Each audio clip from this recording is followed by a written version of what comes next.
Good afternoon, everyone. Thanks for being here. My name is Michele. I work at Google here in Zurich as an information security engineer.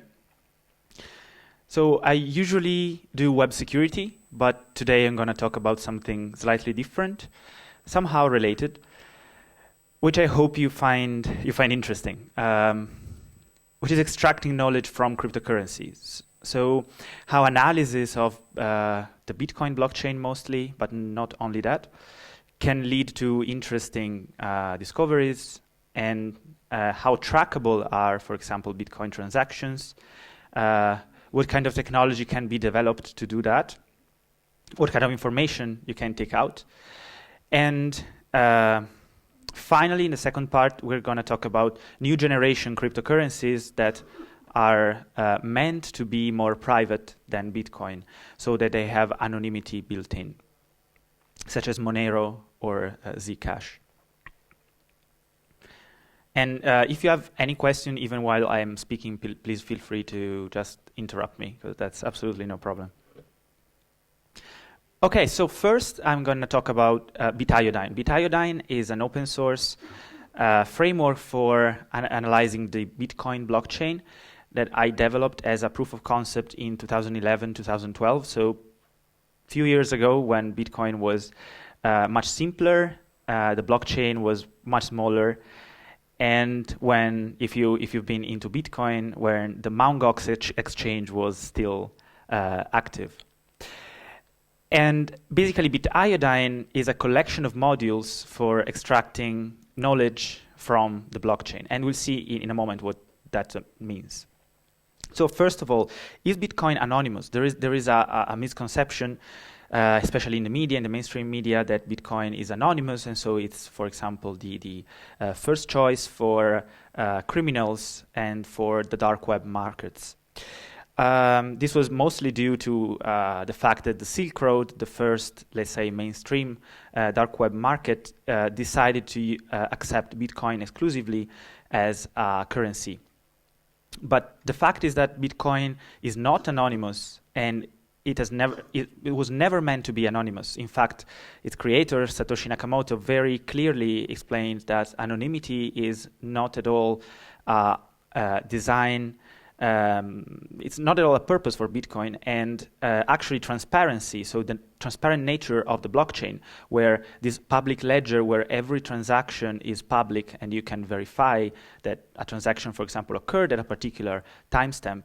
So if you think about it, this is much more transparent than, I don't know, like a credit card payment, because anyone can see anyone else's payment.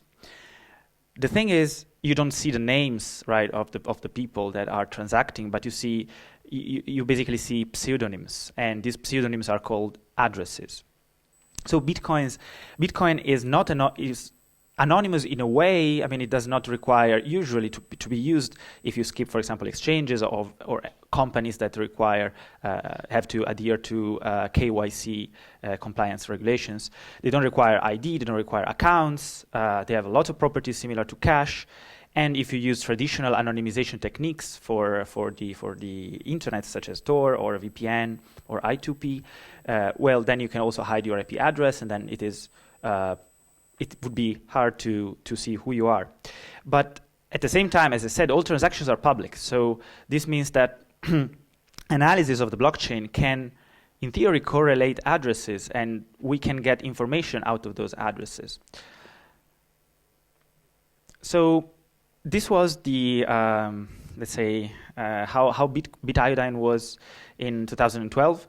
There was a block parser that was getting the data from the Bitcoin daemon, and then there was a clusterizer that clustered together addresses that were belonging to the same entity. So basically, a single person or entity could have generate as many addresses as she wishes, and then use them for different purposes, right? And then they could be used maybe together, grouped together to spend money, and this allowed to cluster them together. And so we'll see what does it mean in a few minutes. Then there were some visualization modules for graphing and exporting, and there was a classifier module that applied labels to clusters, such as these clusters is related to gambling activity or to a known username that was, for example, scraped from the web. Maybe, especially back in the days, it was very common to leave a Bitcoin address, a static Bitcoin address in a forum signature, in a Bitcoin forum signature saying donations or tips. And basically it is associated immediately, right, the Bitcoin address to your at least username, and maybe your activity also could reveal more. So there were a few scrapers. There were crawling Bitcoin-related sites such as the forum, the OTC market, and so on. Also, the OTC market at the time was kind of an eBay for trading Bitcoin, and it had a feedback system. So it was also easy to get information about, for example, some known scammers and so on. So, for example, if you got, I don't know, like a loan request, I would like to borrow some Bitcoin, and this is a address, and then you put it in BitIodine, and BitIodine told you, well, this is associated to a known scammer, then you would know that immediately. And also, there was another module that was getting the trades from, at the time, the Mt. Gox exchange, for basically tracing also Bitcoin that entered and exited the Bitcoin economy. That was pretty interesting at the time because the market was much smaller and it was not very liquid. So, for example, when very big players, and at the time there were basically two big players, which was the Mt. Gox exchange and the Silk Road, the dark web market, decided to sell Bitcoin, there were it was very noticeable because there were just a few entities that had thousands of Bitcoin. So that also helped investigation of the Silk Road. And we'll see that as a real-world use case in a while. Well, if you're into Bitcoin, you know that the Mt. Gox exchange failed, went bankrupt, and the owner, CarePlay, also had to, bow. It was in Japan, so he had to bow and say sorry to everyone. So, well, this part is a little bit outdated. It's no longer there. So this is how a transaction graph looks like. Every node basically is an address, and the address doesn't say much. So at the time, in 2012, I think early 2012, the big nodes, the nodes that received the most money, were gambling addresses that did not change on purpose, and addresses related to exchanges mostly. So, for example, the One Dice, you see that it was a very popular, provably fair Bitcoin gambling website, which was called Satoshi Dice, and which I think still exists, by the way. It's no longer the most popular, but it still lingers there. And nowadays it is a little bit more complex, but maybe we'll talk about it. But the thing is, it's a bit hard to understand what's going on by just looking at the transaction graph. So what BitIodine does is using some heuristics to group together addresses in ownership clusters. And in an entity, what I called an entity graph, basically every node is an entity, so a person or, an entity in a general sense. And a transfer of value between entities is different and more meaningful than a transfer of value between addresses, like pseudonyms. And this allowed to, for example, see, you could say, this gambling website received this amount of Bitcoin and spent this amount of Bitcoin in a particular day, while you could not say that by just having the addresses, because there were hundreds maybe of addresses. So how does it do that? How does Bitcoin group together addresses? So one of the heuristics, which is still valid nowadays with a few caveats, is that when there is a rule in the Bitcoin protocol that basically every input has to be fully spent.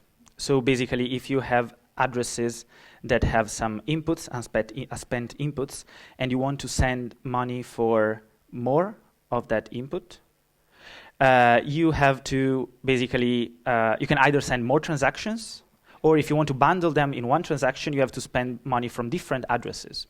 But by doing that, and by signing the transaction, you kind of reveal the fact that you own both, or, all of the input addresses, because you must own the private key to those addresses to be able to bundle them together as multiple input addresses. So when a transaction has multiple input addresses, we can safely assume that those addresses belong to the same wallet, at least, and very likely to the same user. So this is under the assumption that owners do not share private keys. I mean, this looks like a very safe assumption. Why should they share private keys, right? Because otherwise other people could spend the other people Bitcoin.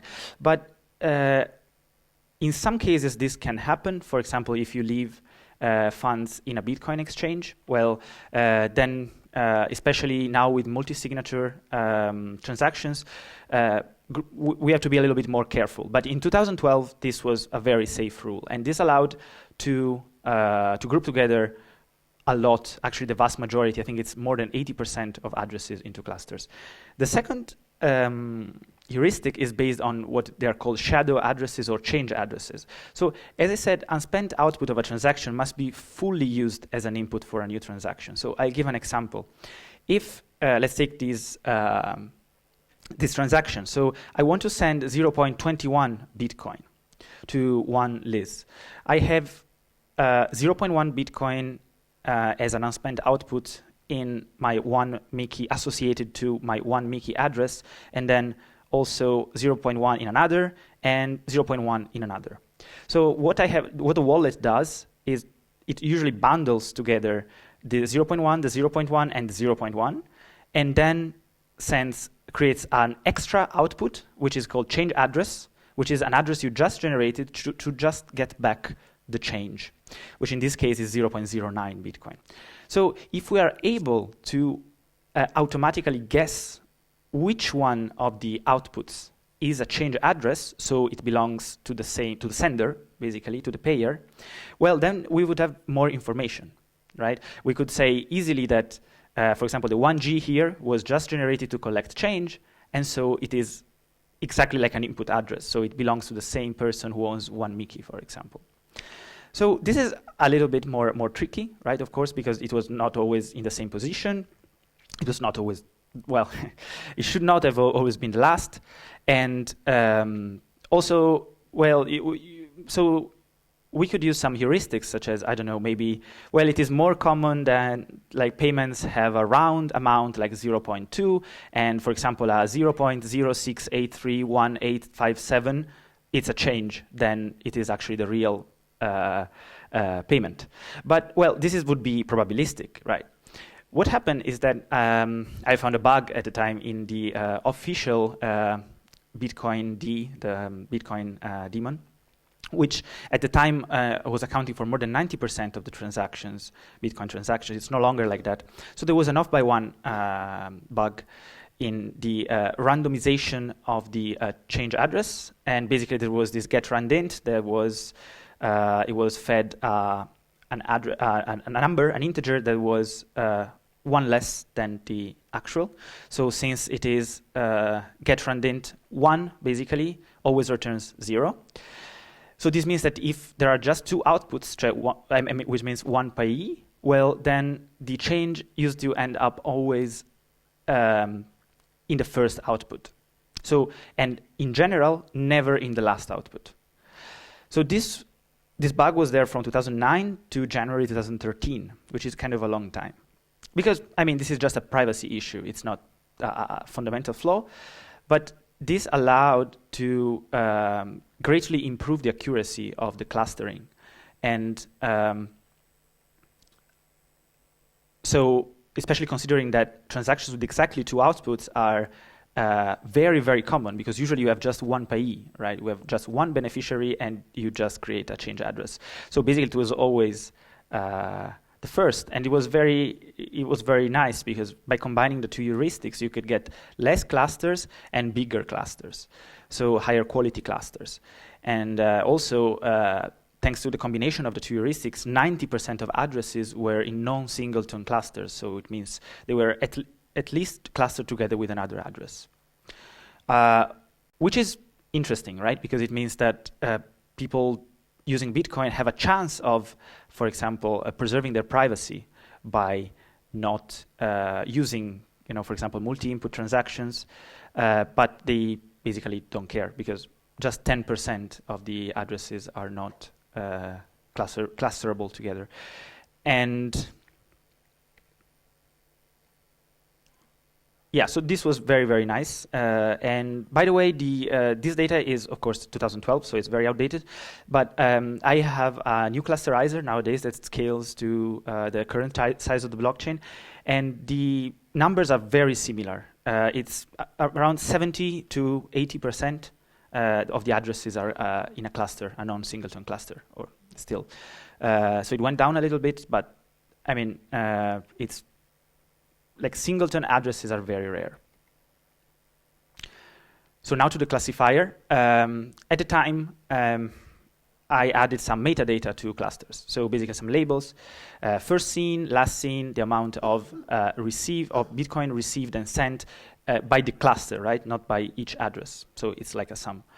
And number of transactions, if the ratio of transactions coming from mining, for example, or gambling, or exchanges, or donation addresses because they are public, or if it was an empty cluster, it was associated with a scammer. It was what I call a disposable cluster, which means like it's just a few transactions in a short period of time occurred, and then the cluster was abandoned. And also, if possible, I put the username, the Bitcoin Talk, which is the biggest Bitcoin forum, username, or Bitcoin OTC Market username. And it was very surprising because a lot of clusters had a username associated at the time. So it was very, very bad for privacy. I mean, I did this this is like a Python scripts, a collection of Python scripts. It's not NSA grade, but it was very easy to have on my computer a lot of identities by just running something like this. So this is an example. You could see that, for example, this. So this is an address. No, this is a cluster. Okay, so a cluster has a 0 balance, 84 transactions. It belonged to a user, which is called Xizalti, and it's a known scammer. So this means that it has been flagged as a scammer. So it has negative verified feedback. And well, you would not, lend money to this person. And the address that was used was not, of course, that I put for like this query was not the same of the one that he used for scamming people. Of course, BitIodine clustered together and gave this information, this insight.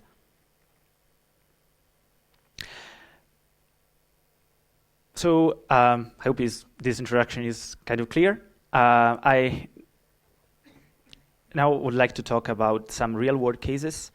The first one is about the Silk Road. So the Silk Road was a dark web market that sold almost everything except weapons. So it used to sell prescription drugs, and other things. It was taken down by a joint operation, FBI, NHS, DIA. And so one of the addresses that moved most funds during 2012 was this 1D address that had this balance. So this is a chart of over time, of balance of that address over time.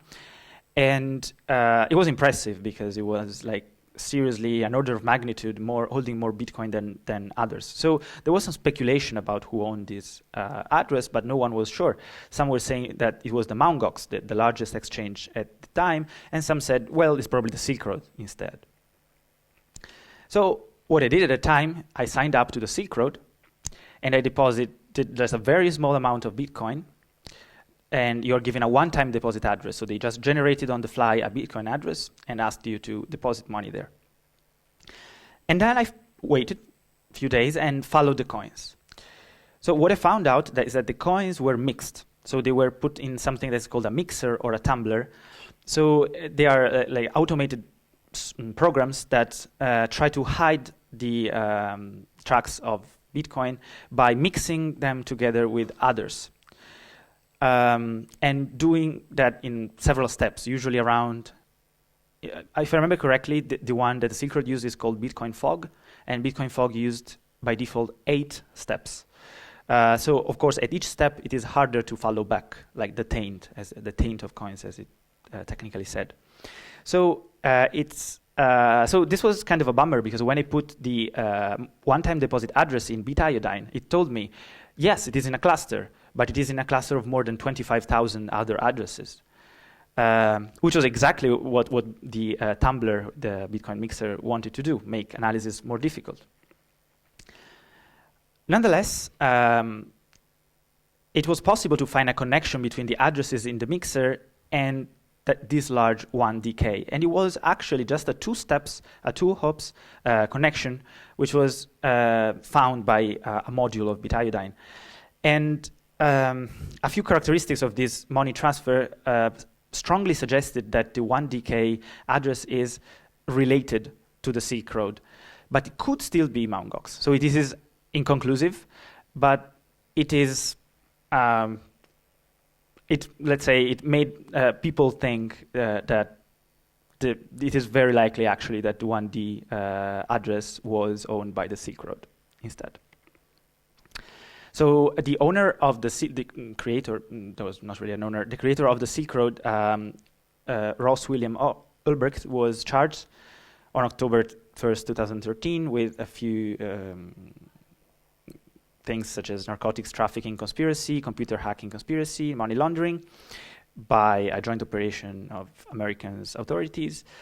And was very active on social media. He had a LinkedIn profile, Facebook profile, Google Plus profile. And I would like to show you something which I find interesting from an operational security point of view. So his nickname was Dread Pirate Roberts in the Silk Road. So the owner of the Silk Road were only known as Dread Pirate Roberts. Well, there were more than 26,000 bitcoins were seized by the FBI, but still 600,000 bitcoins are in an encrypted wallet, which apparently no one owns the keys of. It's not certain. Well, Ross says he no longer owns the keys of that. And also, there were some numbers that were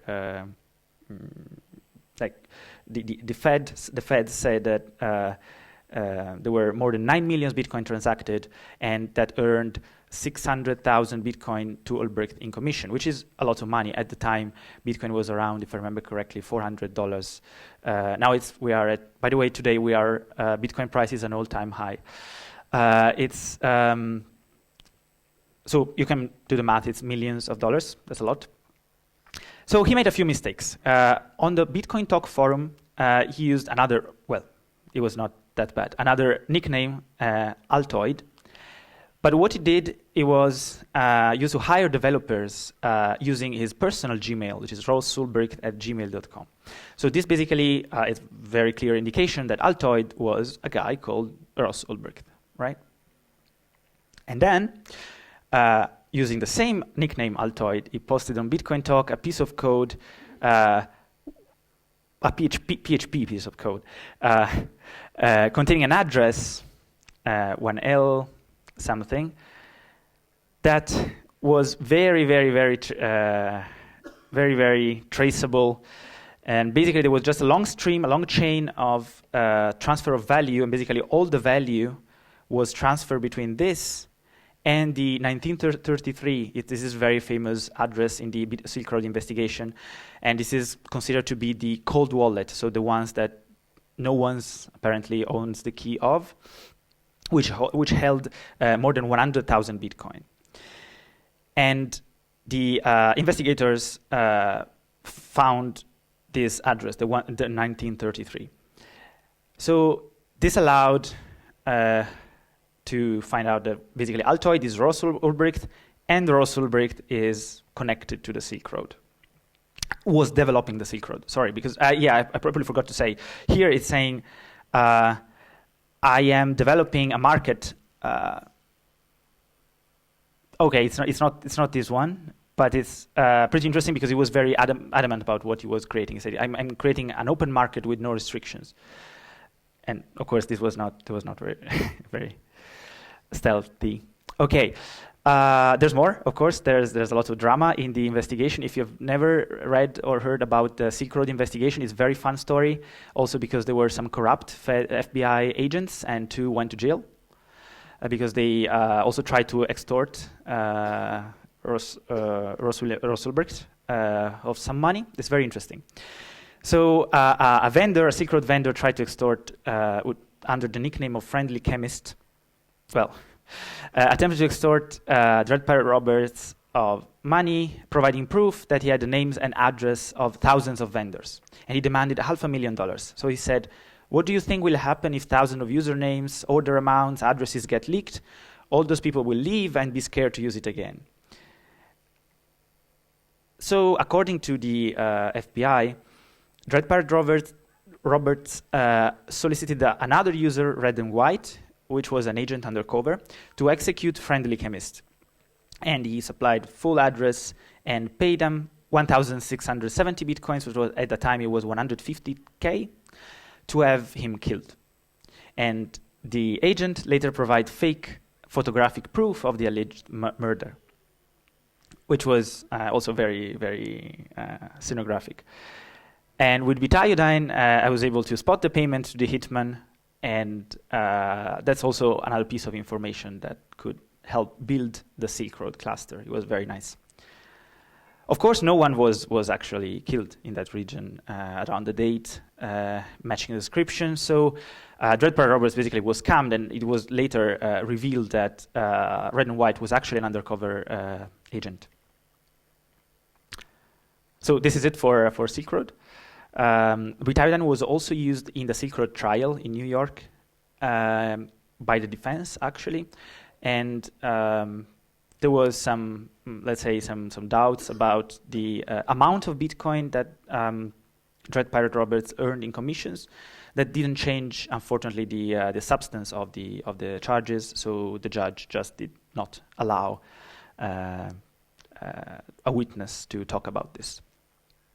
Anyway, the second use case, it's a real-world use case too, is about the first mainstream ransomware at the time. It was called Cryptolocker. And it was also the first one to ask for ransom in Bitcoin. He said, Bitcoin, most cheap option. And just send 2 Bitcoins to this Bitcoin address in 72 hours. Yeah, in 72 hours. And we will provide the decryption key. So it used to encrypt victims' documents with strong encryption and demanding a ransom in Bitcoin for decrypting them. Unfortunately, Bitcoin price really ballooned while this was out, so they had to reduce the amount of ransom, like 10 Bitcoins to 2 Bitcoins to half a Bitcoin and to finally 0.3 Bitcoin, because Bitcoin was going up really, really fast, and they couldn't catch up with that. So this was another interesting data point. So by getting some used deposit addresses from victims of this ransomware, I was able to build the cluster of the cyber criminals. And I was able to identify 771 ransoms paid up to from September to December 15 of 2012. And also to quantify the amount of ransoms paid. And it was approximately 1.2 million. So this estimate is conservative, of course, because this was just a cluster. We don't know if it is the only cluster of the cyber criminal, but it is still an interesting data point. And usually, you're not able to do that. As a malware analyst, you're not able to do that easily because usually they use Western Union or MoneyPack, and then it's a little bit hard because usually you have to get, as a law enforcement, you have to get a warrant, go to usually Eastern Europe countries, which have a history of not being very cooperative with law enforcement. And basically, criminals rely on that. So this is very interesting because actually Bitcoin and the transparent nature of the blockchain actually made investigation much easier. So these are 2 charts. At the top, there is the infection rate by Dell SecureWorks. This is a work I did in collaboration with Dell SecureWorks. So at the top, there is the infection rate found by antivirus. And the chart at the bottom is the number of ransoms paid found over time, found by BitIodine. So as you can see, the peaks kind of align, and this is very nice. And as far as I know, this was the first analysis of this kind performed by malware analysts. So this is also another cool use case. Also, by running the classifier, I was able to find a list of usernames of extorted people. So, for example, Bitcoin user Caesar09 is among the victims. I don't know the guy, but I know that. So I'm done with we're talking about BitIodine, and now I'd like to talk a little bit about the future of cryptocurrencies. So the need of more anonymous and private cryptocurrencies, because as you've seen, Bitcoin is not anonymous, doesn't intend to be. Actually, there is a proposal now, so everyone can propose an improvement to the Bitcoin protocol. They're called BIPs, Bitcoin Improvement Proposals. And one of those would introduce some degree of confidentiality in the transactions. But let's say the core developers of Bitcoin do not believe this is a major selling point of Bitcoin. So the need is there, of course, and not just for illegal transactions, but also just to be private. For example, donating to WikiLeaks, or supporting free journalism in countries that are repressive of freedom of expression. So there are many legitimate ways, actually, of needing a private payment system that is like digital cash. So the two most famous cryptocurrencies that are meant to be more anonymous and private are Monero and zCash. I'm starting with Monero. Monero came first of all, and is based on a protocol that is very different from Bitcoin. It's called CryptoNote. It is opaque by default and optionally transparent. So it basically means that by looking at the blockchain, you can't really have a rich list as you can have in the Bitcoin blockchain, because you can't see the balance of the addresses. So in Bitcoin, when you have an address, you can see the balance very easily, because you basically just rewind and just do algebraic sum of all the transactions that pass through that address, and then you have the balance, right? But there's no such thing by default in Monero. And also an important property is unlinkability. Transactions cannot be followed through the blockchain in a way that reveals who sent or received coins. And how they achieve that, I will say in a second. The transactions are not fully confidential, because right now the amounts are in clear text. So basically you can see, the only thing you actually can see from a transaction is the amount transacted right now. You can see exactly who sent, not even the pseudonym, so the address, and to whom. You see just a bucket of senders and a bucket of potential receivers. So you just have to basically guess who sent to whom. And also there is some anonymization software, basically a Tor-like software built in hiding IPs by default. So how does it work? CryptoNote protocol basically did what some mixers used to do. They just try to confuse analysis by using what they're called ring signatures. So basically, a lot of people sign, not just the senders, sign a transaction, and few people verify a transaction. And it is very hard to follow back this kind of thing. So basically, it's hard to say who actually sent between the people who signed a transaction and who actually received even. And for example, on top is how Bitcoin works. I mean, I know Bob's balance, and by forcing the generation of one-time addresses at every transaction, it is impossible to have what they are also called the multi-input transaction. I mean, the multi-input transaction are there by default on purpose as a decoy to make basically the first heuristics we talked about BitIodine useless for Monero. So Monero is used in a dark web market, which is now probably the dominant one, but I'm not sure. I mean, I'm not following very closely right now. But it is the one that has more vetted cryptography. CryptoNote protocol is pretty understandable if you have even a, let's say, simple understanding of cryptography. It's not too hard. But there is a new cryptocurrency which is called zCash, which uses super cutting-edge crypto, which no one understands. And I'm not the one to say that. Like the world's most renowned cryptographers say that they don't fully understand the crypto behind these things. It seems to work. So zCash provides unlinkability, which is a property we talked about, and full confidentiality. So basically, also the amounts of the transactions are hidden. But it uses this kind of cutting-edge crypto, which is very similar to homomorphic encryption. So basically, a lot of academics are involved in the team, and they're not really. I mean, I can just speculate that they are mostly interested in pushing this new kind of crypto in the usage of this new kind of crypto in real-world use cases, just to prove if it works or not. So it's basically a big experiment. And zCash is actually run by a single company, while Monero is completely open source. zCash is also open source, but it's run by a single company that by default takes a cut from the early transactions to fund its development. So it's a little bit different. Also, this technology is very, very powerful, this crypto, but it has a huge drawback. When some kind of parameters have to be generated in what are called a trusted setup.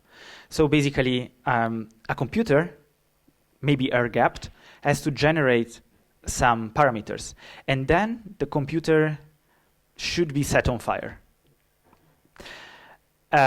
So in theory, this should happen publicly in a what they're called parameter ceremony. They call it parameter ceremony. So there was these guys, and they just got a computer. It was air-gapped, and people could attend the ceremony. It was public, and then they just after they generated these parameters, they just drilled into the computer. They set fire. I think they put some explosive. It's on YouTube if you want to see. Just look at zCash trusted setup ceremony, and it's pretty interesting. But anyway, a collusion in this trusted setup could allow someone to counterfeit money. So this is actually very bad. And just the existence of a trusted setup, if you think about it, it's pretty bad. So basically, these proofs are called zk. They're called zk snarks. And basically, they're magic. They can verify the correctness of computations without having to execute them, which is one of the properties of homomorphic encryption. So, for example, with homomorphic encryption, you could send something encrypted. The counterparty doesn't have to be able to decrypt it, but still get some information out of it. For example, if it is correct or not. There is an excellent tutorial, which I think I will send this PDF, and so you can click on that. And it's very hard to follow, actually, if you're not a cryptographer. I'm not. But it's interesting. So I see why academics are really into this. And yeah, so this is the biggest disadvantage of this. If the parameters are not destroyed, counterfeit money could be forged. So at any time, the value and the promises of the currency could just fall because someone was able to break the crypto or was colluding in the trusted setup. So thank you. I hope you have some questions, and I'm here to answer.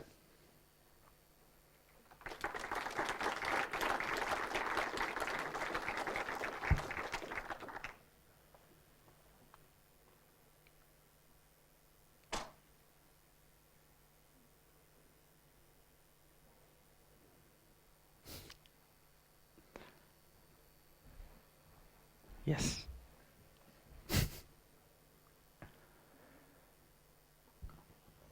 So just one question to what this means in like real life, the implication that you basically can in most cases follow back a transaction to a very long path, because like in actual money at the moment, when you have like a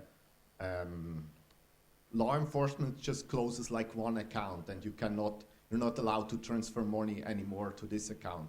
But basically what you said, in Bitcoin it would be possible to basically go all the chain back, and when the money was once touched by a criminal, then you basically would not allow it to use it in legal context anymore. Is that right?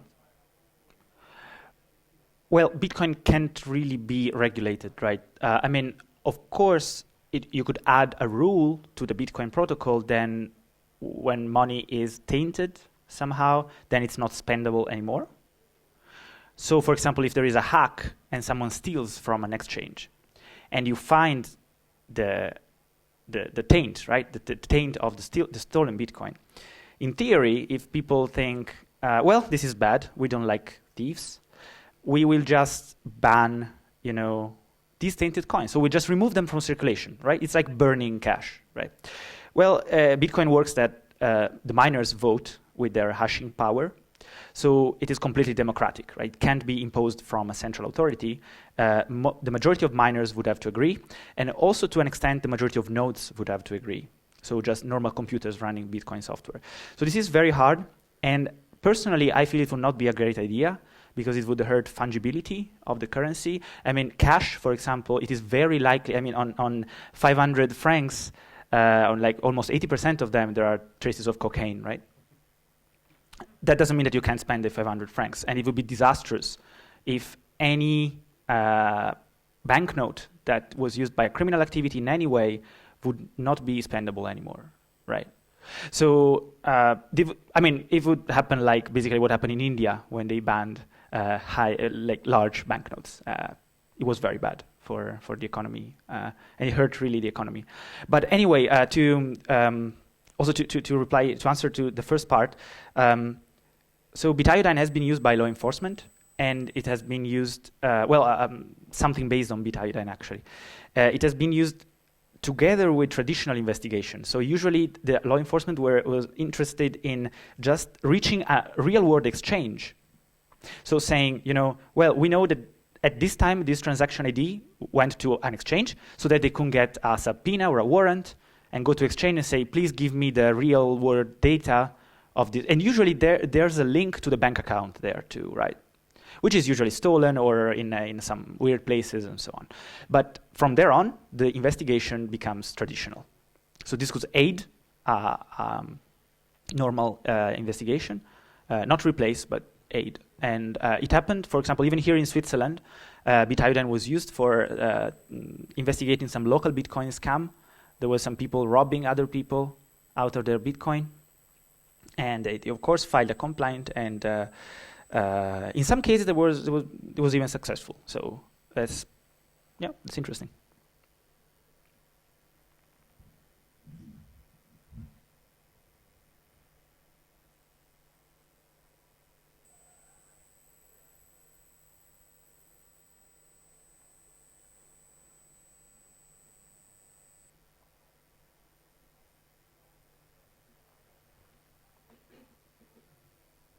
I guess there are no more questions.